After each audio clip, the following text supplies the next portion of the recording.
तमिळनाडूच्या कृष्णागिरी या जिल्ह्यामध्ये केल मंगलम हे परिसर आहे आणि या परिसरामध्ये चिनाटी नावाचं एक गाव आहे।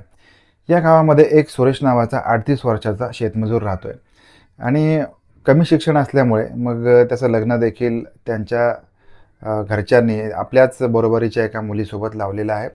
तिचं नाव आहे भारती, तिचं वय वर्ष आहे 26 आणि आता हे काही वर्षांपासून त्या गावामध्ये नांदत आहेत। सुरेश आजूबाजूच्या गावांमध्ये जाऊन मोलमजुरी करतो, संध्याकाळी घरी येतो आणि आता यांच्या संसारवेलीवरती 2 मुली झालेल्या आहेत। 2 मुली झाल्या असल्या तरी काही लोकांना असं वाटतं की आपल्याला अजून एक मुलगा झाला पाहिजे। त्याच्यामुळे या कुटुंबाने, या दाम्पत्याने अजून एक चान्स घ्यायचा निर्णय घेतलेला आहे। त्याप्रमाणे मग या दाम्पत्याला अजून एक मुलगा झालेला आहे। एक दिवशी सुरेश कामावरून घरी येतो, त्यावेळेला समोरची आपल्या घरातली परिस्थिती अत्यंत विषण्ण असते आणि समोर त्याचा मुलगा जो आहे हा बेशुद्ध अवस्थेमध्ये पडलेला असतो। आता भारती त्याला सांगते की याला काय झालं मला माहिती नाही, पण मी घरावी काम करत असताना मग आपला मुलगा बेशुद्ध पडला। आता त्याला ताबडतोब जवळच्या एका ग्रामीण रुग्णालयामध्ये नेलं जातं आणि तिथे नेल्यानंतर मग डॉक्टर तपासल्यानंतर त्याला मृत घोषित केलं जातं आणि सगळ्या कुटुंबाच्या पायाखालची जमीन सरकते, कारण 2 मुलींच्या पाठीवरती हा मुलगा झालेला होता आणि अल्पावधीमध्येच देवाने त्यांचं जे सुख आहे ते हिरावून घेतलेलं होतं। त्याच्यामुळे मग ही सगळी जी मंडळी आहेत ही देवाला दोष देत होती, रडत होती, आरडत होती, ओरडत होती आणि अत्यंत शोकाकुल अशा वातावरणामध्ये मग त्याचा अंत्यसंस्कार देखील केला गेला। आता काही दिवस उलटलेले आहेत। आता ही जी घटना होती ही 5 नोव्हेंबर 2025ची घटना आहे।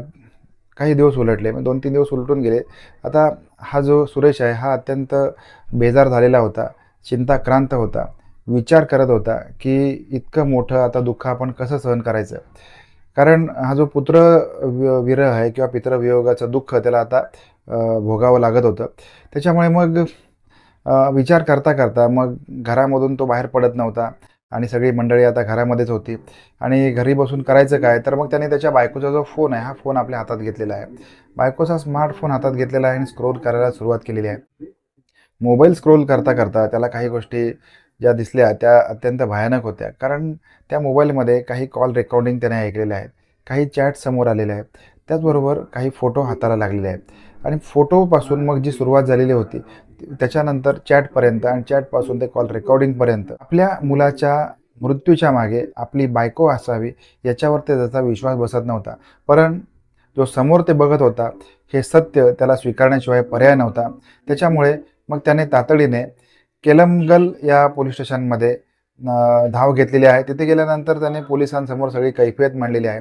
पोलिसांना तो सांगतोय की साहेब, मला संशय माझ्या बायकोवरती आहे, नुकतंच माझ्या 5 महिन्याच्या मुलाचं मृत्यू झालेला आहे आणि या सगळ्याच्या मध्ये माझ्या बायकोचा हात आहे असं मला वाटतंय। पोलीस खुलासावर त्याला विचारतात की बाबा, एक आई आपल्या मुलासोबत असं वागू शकत नाही, तर हा तुला संशय कशावरून आहे? कारण पोलिसांची जी तपासाची पद्धत असते ते दोन्ही बाजूनी असते। कदाचित हा जो पुरुष त्यांच्याकडे तक्रार घेऊन आलेला आहे हाच दोषी असावा, किंवा मग त्याची जर बायको दोषी असेल तर काही सबळ पुरावे आहेत का? तर त्याने आपला बायकोचा जो मोबाईल आहे हा पोलिसांसमोर धरलेला आहे।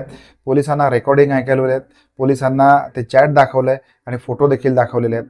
पोलिसांना देखील याच्यावरती विश्वास बसणं शक्य नव्हतं, कारण एका आईनेच आपल्या स्वतःच्या 5 महिन्याच्या मुलाचा खून केलेला होता आणि ह्या खुनामागचं कारण ऐकलं तर आपल्या सगळ्यांना देखील धक्का बसल्याशिवाय राहणार नाही।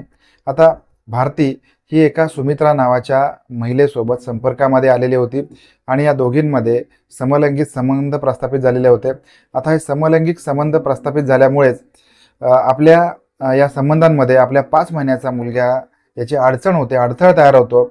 या कारणामुळे भारतीने आपल्या स्वतःच्या जन्म दिलेल्या मुलाचा गळा घोटून त्याला ठार मारलेलं होतं।